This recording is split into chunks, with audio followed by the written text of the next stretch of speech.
Quando falamos, nós temos medo de nossas palavras não serem ouvidas nem bem-vindas. Mas quando estamos em silêncio, ainda estamos com medo. Então, é melhor falar, lembrando que nunca estivemos destinadas a sobreviver. Audre Lorde. Oi, gente. Estou aqui me recuperando depois de ter passado por momentos de terror. E agradeço muito as mensagens, o apoio, o carinho, o compartilhamento. Inclusive, foi uma orientação jurídica para que eu pudesse me resguardar. Porque a gente sabe o quanto é difícil tipificar juridicamente casos de racismo no Brasil. E a gente tem uma lei que foi sancionada, há 35 anos, dia 1º de janeiro de 1989, o ano que eu nasci. E a gente ainda encontra essa dificuldade. Quando a gente vê nas mídias casos de racismo, geralmente a gente associa logo a um xingamento, a destituição de uma pessoa negra de sua humanidade sendo chamada de macaco. Só que o racismo ele é um sistema muito complexo e perverso ao ponto de ser sofisticado. E conversando com outras amigas, conversei com muitas amigas esses dias, fiquei sabendo de histórias absurdas que aconteceram com elas nesse âmbito do cuidado. Perguntaram pra mim, se eu já tinha passado por isso antes e se eu parasse pra contar todos os casos de racismo que eu já vivi, eu não ia fazer outra coisa da minha vida, E por isso também que tem implicação na minha militância, porque eu não quero que outras pessoas passem pelo que eu passei. E eu também atuo fortemente no cuidado. Então eu fui fazer um exame, uma tomografia, para tirar uma imagem, do meu dente. E é um equipamento que ele gira na cabeça. Meu cabelo estava preso para cima, um coque abacaxi. E quando eu fiz a primeira tentativa, o aparelho bateu na minha cabeça e a imagem ficou tremida.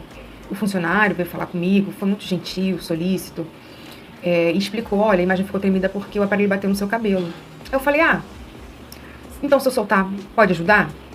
Aí ele, pode. Mas nisso, entrou um outro funcionário branco.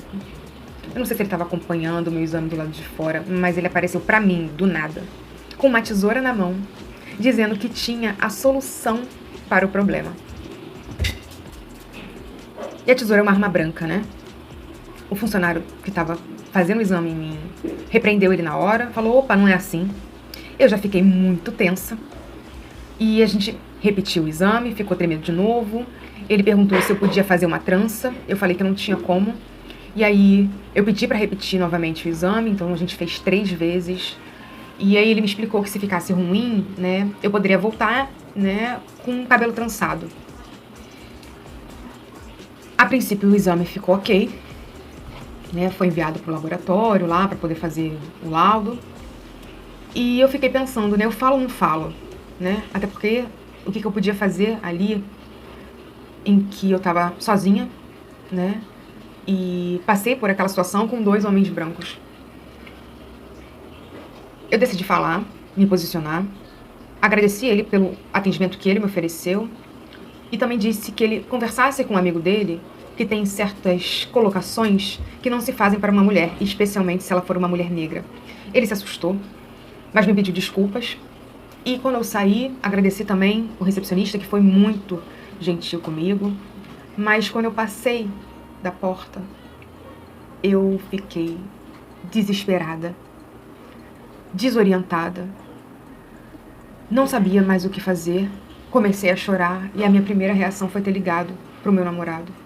Contei pra ele o que tinha acontecido e aí ele falou que estava indo lá pra me buscar. Eu falei que não, que eu tinha me posicionado e ele falou que não era o suficiente, que ele estava indo lá pra poder me resguardar. E falou pra eu ligar pros meus amigos, pra eu não ficar ali sozinha. E eu comecei a ligar pros meus amigos, eles não atenderam na hora. Olhei pra um lado, olhei pro outro, fiquei pensando em qual local podia me proteger, até que eu vi a escada de emergência e fiquei ali. E foi desesperador estar naquela situação, E aí eu não sabia, meu namorado ligou pra clínica avisando que ele estava indo pra lá com a polícia. Nisso, a funcionária da clínica me ligou para saber onde eu estava, ela apareceu lá para me dar suporte junto com um outro funcionário que me atendeu, e aí ele teve colocações muito complicadas, tentando justificar o ato do rapaz, Inclusive, o rapaz que me atendeu é um estudante de psicologia, E por eu saber o que tinha acontecido, isso também me ajudou a me proteger. Diferente da atitude dele, a outra funcionária, que era uma mulher negra, ela me deu um suporte, ela me deu um apoio que me resguardou de toda a situação, porque depois veio segurança do shopping, virou um caos generalizado, porque aquelas pessoas não sabiam como lidar também, a não ser essa funcionária. E, enfim, minha pressão, né, ficou alta, medi estava 14/10, depois ficou 13/10, né, até eu ir embora ela estava 14/9. E isso me fez pensar o quanto que o racismo, ele vai matando a gente. Aos poucos, quando ele não mata de uma vez, ele mata aos poucos, porque não é à toa que a população negra é a que mais tem problemas do coração e sofre de hipertensão também. E é isso, né? O racismo nos mata fisicamente e emocionalmente, psicologicamente, simbolicamente. Eu consegui ficar mais tranquila depois que meu namorado chegou. E por conta dele, por ele ter ido lá me resguardar e ter perguntado o que eu queria que ele fizesse, né? Isso já foi muito importante. Então, o que fica de lição também, e que pra mim faz cada vez mais sentido, a importância da gente ter laços pra nos amparar, ter uma rede que me resguardou. Tive amigos que conseguiram intervir também, me dando outras informações enquanto eu estava aguardando, me retornaram. Depois eu posso trazer para vocês também o que fazer, o que não fazer em situações como essa, quais lugares procurar também, porque eu só consegui dar um outro direcionamento e ir para a delegacia registrar o que aconteceu comigo, porque eu tive uma pessoa do meu lado. E aí a gente vê esses casos que viralizam, né? E a pessoa dizendo, eu faria isso, eu faria aquilo. A reação de cada um a gente não consegue dimensionar quando a violência é instaurada.